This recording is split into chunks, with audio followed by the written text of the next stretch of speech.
Abang, Sayang, boleh tak I tak nak you pakai kondom? Mesti best.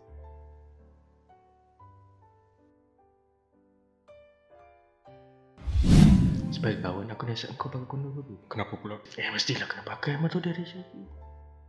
Aku tak sedia dari HIV.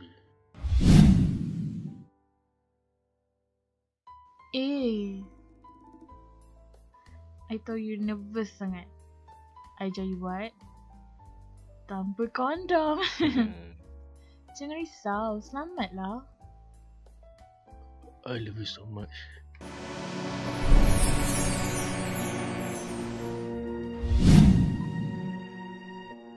Awak HIV positif.